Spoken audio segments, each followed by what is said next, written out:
Here in Atlanta, Georgia, about to tour the King home, his birth home, at a 4 o'clock walking tour. And I'll try to get mostly everything on video, and I'll tour the outside of the house too, so you guys can see. This is going to be my first time doing this too.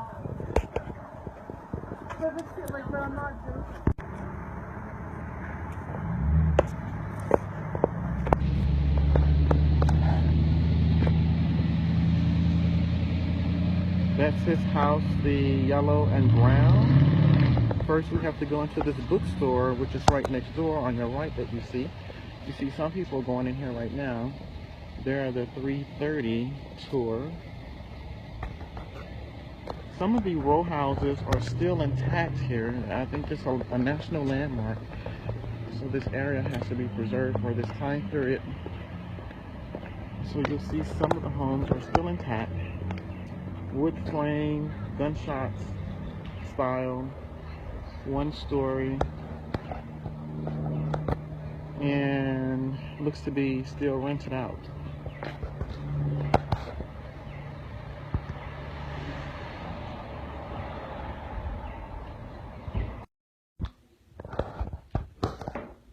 This is the inside of the bookstore here.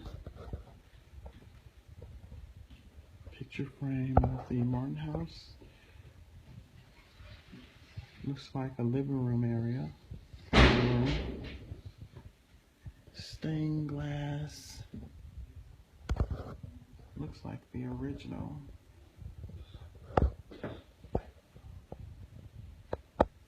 Fireplace.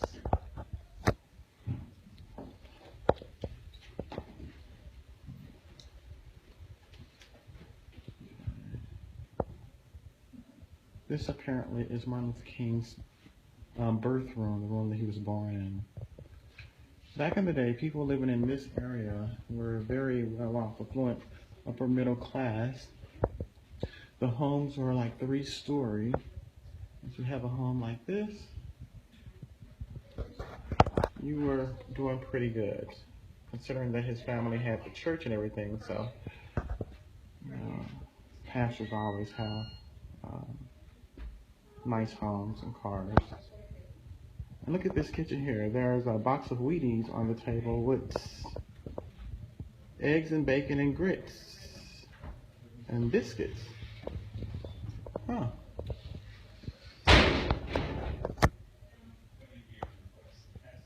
Frying pan on the stove. Diamond matches, I remember those. You guys remember those? Here, the cupboard in the kitchen in the house next door. You see bacon, eggs, biscuits. I don't know what pastum. I don't know what that is. Maybe that's some type of jelly. And coffee. And I don't know what this thing is here. I think that's a radio. I don't know. Some type of cupboard. I don't know what that is. Okay, this is a picture of the boys' room. It says ML, Martin Luther and AD shared a bedroom on the 2nd floor. Christine said that their room was always in great disarray. Clothing, shoes, games, and toys filled the room. The importance of education was emphasized in the King home, and the children loved to read, so there were always books around as well. Grandmother Jenny Williams, Mama King, or Aunt Ida would read to the children from encyclopedias such as the Book of Knowledge, so the children learn about faraway places and people, different ideas in the world outside of Auburn Avenue in Atlanta. I said, if you can't travel, watch National Geographic. It's educational. That's what I used to watch as a child. Birth home, because Martin Luther King Jr. also was a daddy, known as Daddy King, and Mama King did not want their children to be born into a segregated hospital. All 3 of the children were born at home, and this home, with the aid of a doctor, Christine was born in 1927, Martin Luther King was 1929, and AD was 1930. The family recounts that Christine came early before a crib had been purchased, so she slept her first few nights in a chifforobe drawer. So, the daughter slept here before her crib came. Huh.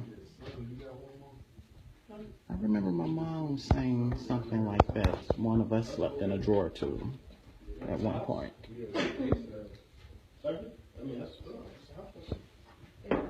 Looks like his daughter's room.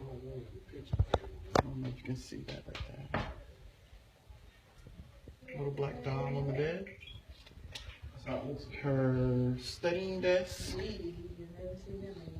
This looks like some old maid cards right here.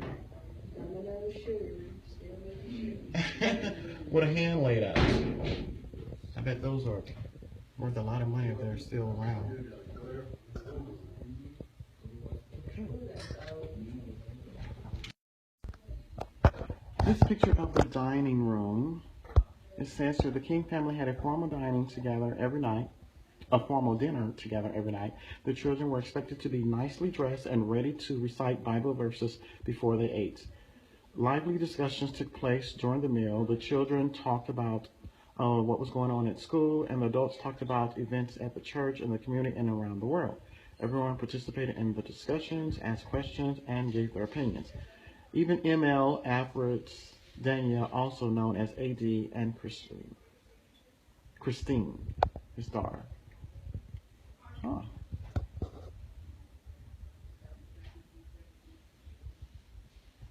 So in order to eat in this formal dining room, you had to be formally dressed.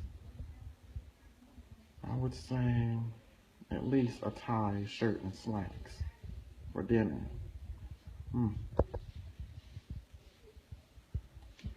We never did that, but oh well.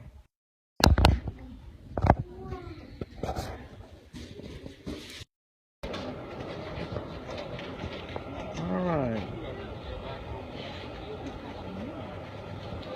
This is more row houses from the King's birth home. I'm standing on the back porch on the second level. They apparently had one bathroom when it started, but when they moved out, I believe they said in 1941, they renovated the area, the house, to have a two-family flat. So you have a kitchenette on the first floor and one on the second floor. This is the back of the house. Yeah. Okay. Some more of the neighboring homes. I hope you guys can see this. There's a glare from the sun. Backyard. Okay.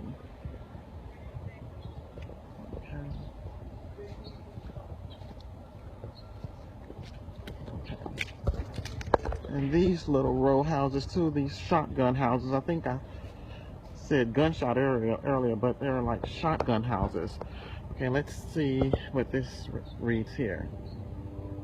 It says, blacks of various socio-economic levels lived in this Auburn Avenue neighborhood when Martin Luther King Jr. was a boy. Middle-class families tended to live in single-family homes they either owned or rented.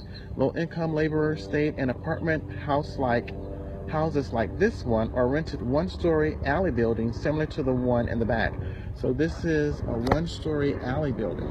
The alley houses are duplexes. Each dwelling has 2 rooms. There are small versions of the shotgun houses at 472 through 488 Auburn. Okay. Alexander Hamilton, shown here with his family, built these alley houses. The Hamiltons lived nearby at 102 Howell Street Northeast. So, they were realtors. All right. So, these little houses here. Oh. I don't know if you can see that ceiling in there. Okay.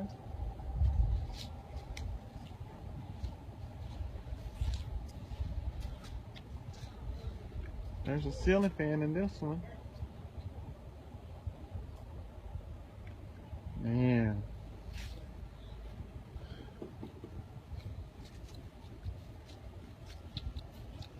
I bet they have a lot to say.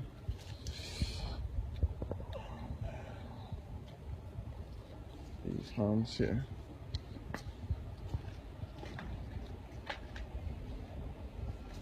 Let's see.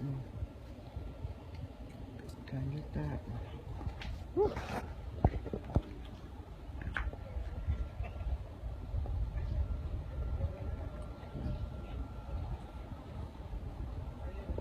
I wish we can take a tour of these too. It would be nice to see what they used to look like back in the day. But I do remember as a little boy, I think I was like 5 years old, when one of my family members had a small home like this. Now this one here has a fireplace inside. I see it, it's the color of pink. I don't know if you can tell because of the glare, but there's a fireplace in there. There's a glare on the window, but there's a fireplace inside. I have no idea what this shed was back in the day. Maybe it was a garage for their car. And this is a side view of the home here. We couldn't go inside because everything is copyrighted here inside the home. This part right here is an addition when they had this part right here was an addition when they had turn it into a two-family flat. So that's a bathroom.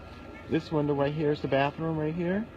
And that was a maid's room, the housekeeping room right over here.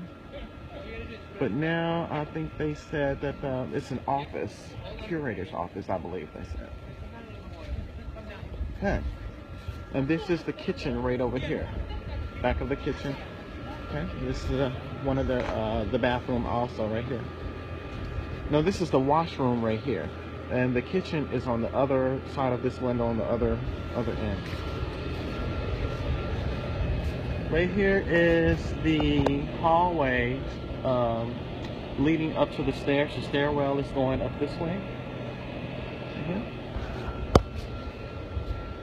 Okay.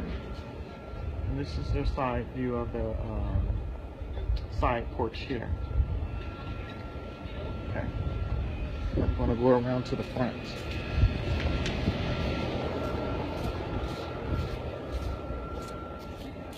This here is the area bookstore. This building here, the bookstore museum shop. Excuse me. These are these row houses again.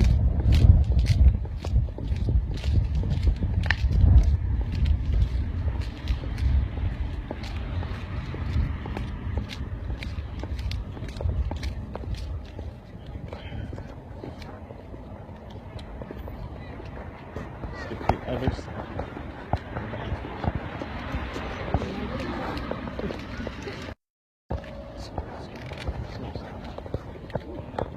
I see a photo. That's when the picture of the house was somebody. Okay. This is the front of the house here.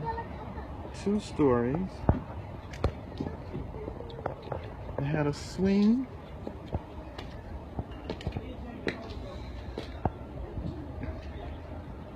Okay. This little plaque on the wall. I don't know if you guys can see that. To freeze frame this, it says, the birth home of Martin Luther King Jr.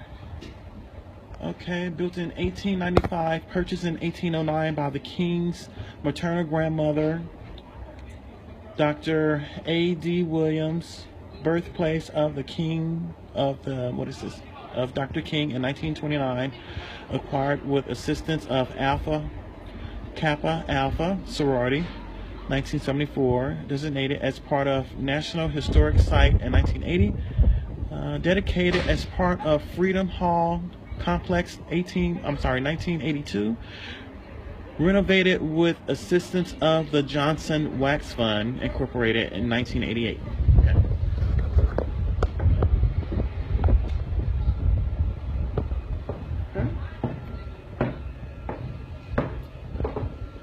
Little side porch here with this door, the screen door, with tattered wired mesh screen. No. Okay.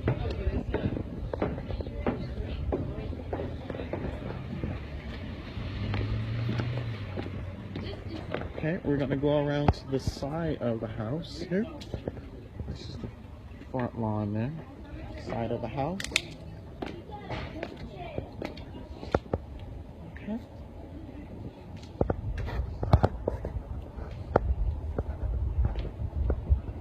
Side of the house. Okay.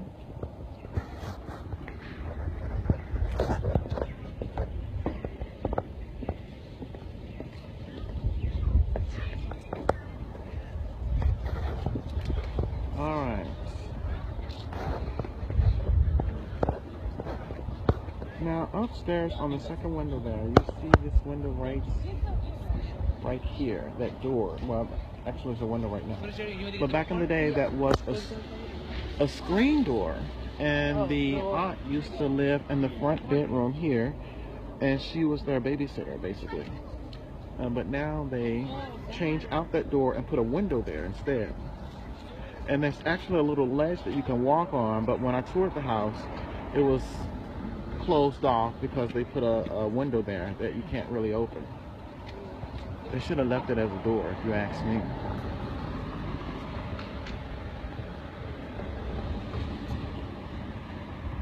And this neighborhood here is part of the National Registry, so they try to remodel the homes and keep them in pristine shape, as this, like the time that King was alive and running the streets and riding his bike here.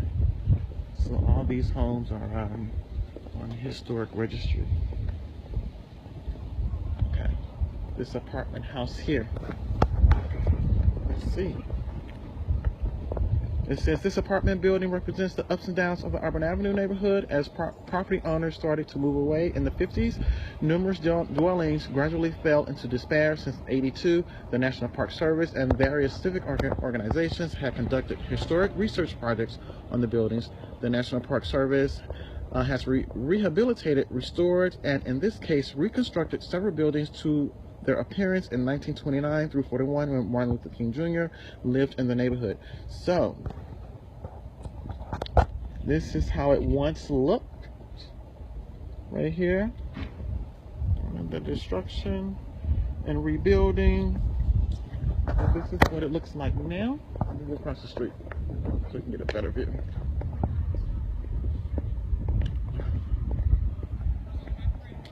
This is what it looks like now. And this apartment is currently rented.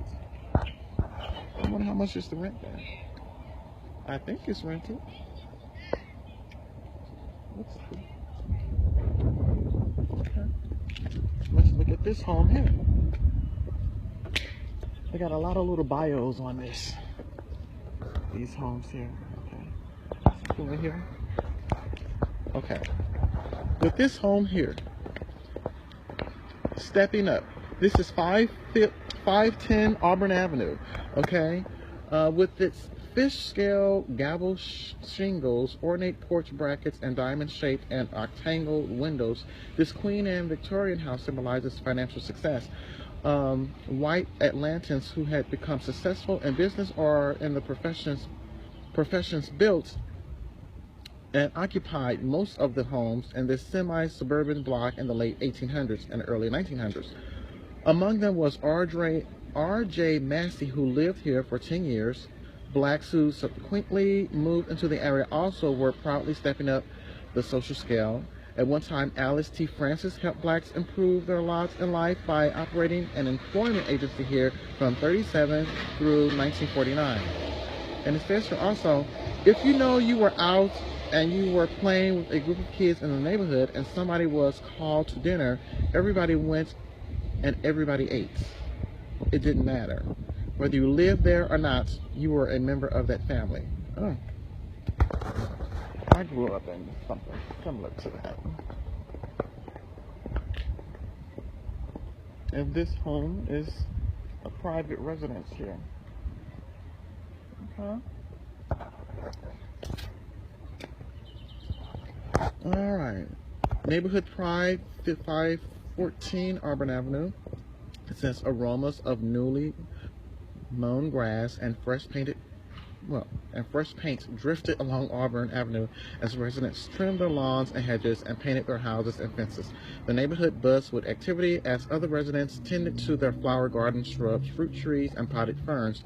Owner and renter alike spent countless hours keeping their homes and the neighborhood neat and clean. Even the poor residents swept their dirty dirt yards, a custom they brought with them from rural areas. Okay. Joseph and Lavada Shaw, who lived here from 1924 through 1949, were a hardworking couple. He was a railway mail clerk, and she helped local blacks at a Fulton County social caseworker. Okay. So everyone seemed to know each other and care for each other. Nobody locked their doors or had locks on their doors. What? Auburn Avenue was the center of the community. Okay.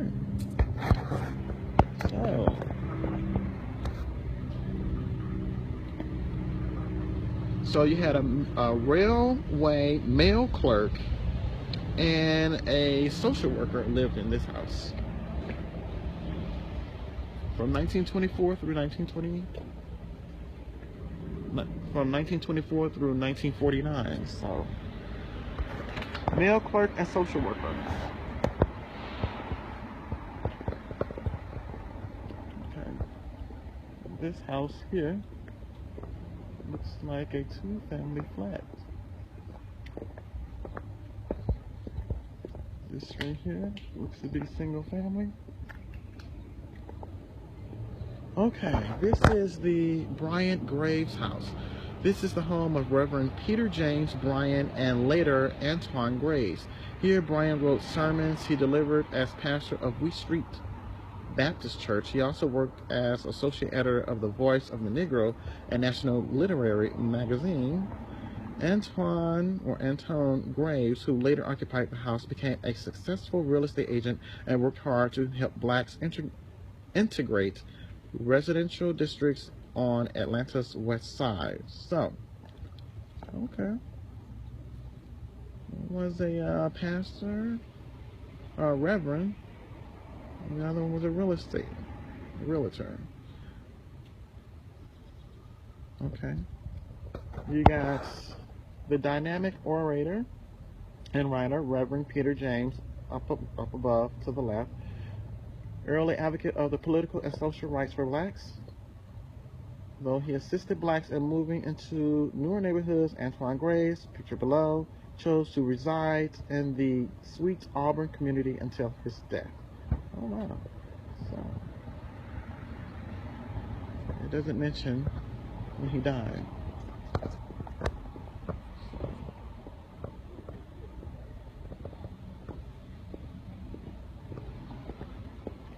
Okay, I'm not going to go too far. Okay, this is another restored project here. This is 526 Auburn Avenue.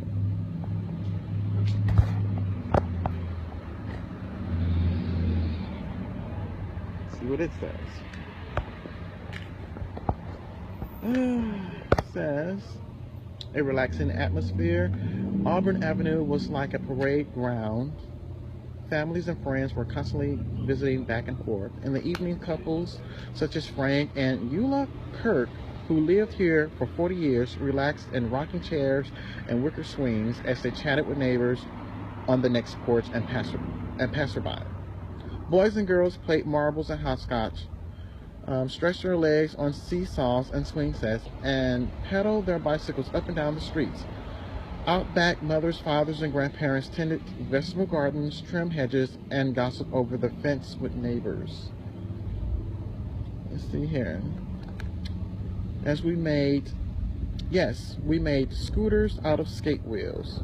When we got tired of skating from December through February, you didn't wear out your skates. You take them apart and make a scooter out of 2 times and skate wheels.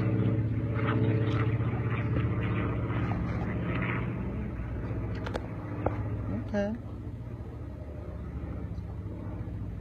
Looks like they're playing marbles. Yeah. Marbles.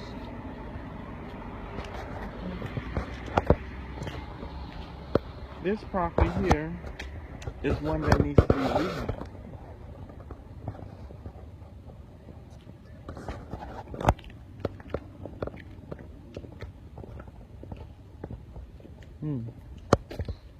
That tree can tell a lot. Look at the roots.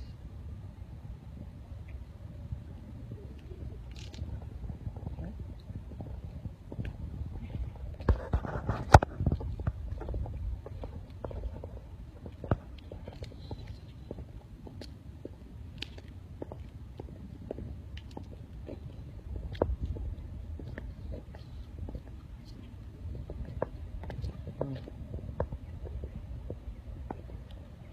I wish they had some history on their house too.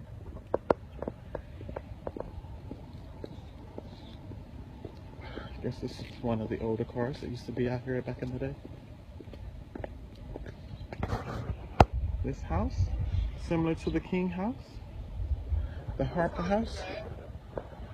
It says the Harper house right here. Which house? The Harper house. Oh, the Harper. Okay. Yeah. All right.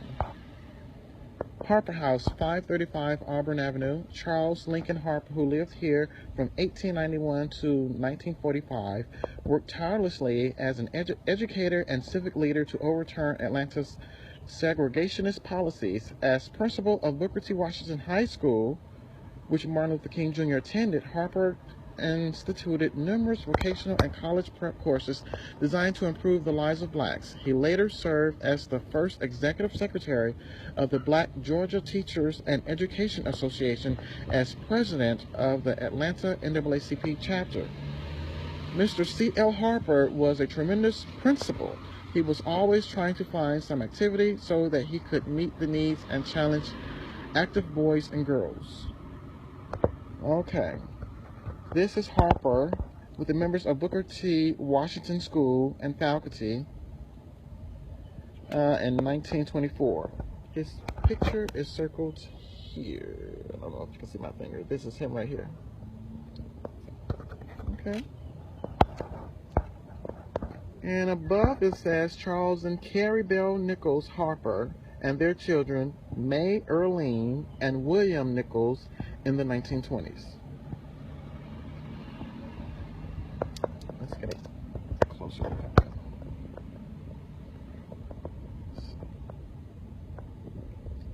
Okay. So he was the principal of Booker T. Washington School. And he lived here. Let's go to the side of his house.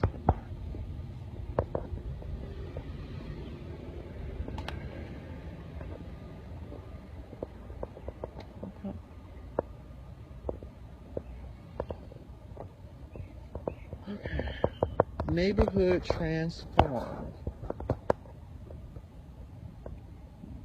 Okay.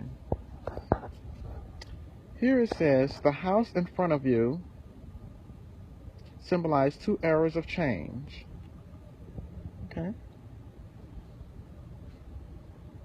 The houses in front of you symbolize 2 eras of change. In the Sweet Auburn community, okay, in the Sweet Auburn community, okay, built in the 1890s, these houses were the first homes to both white and black working class tenants.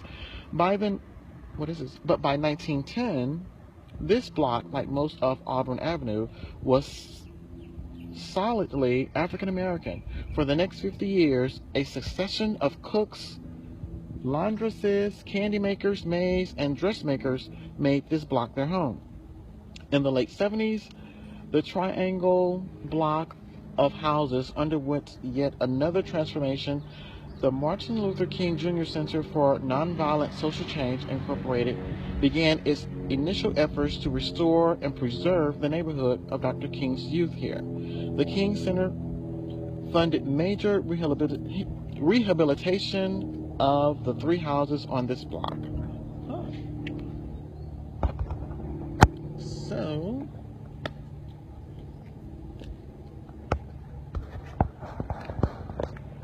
that would be one.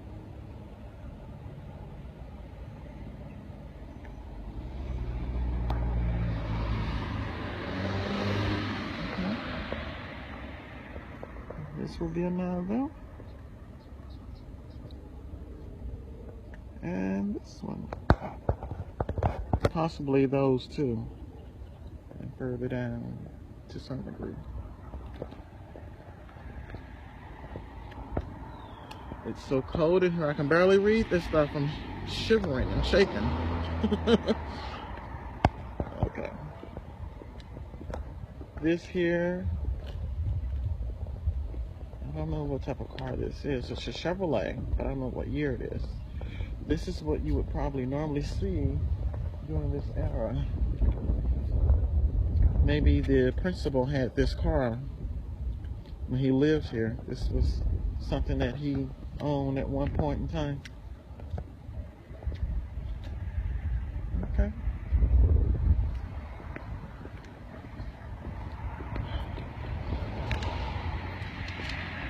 What is this here?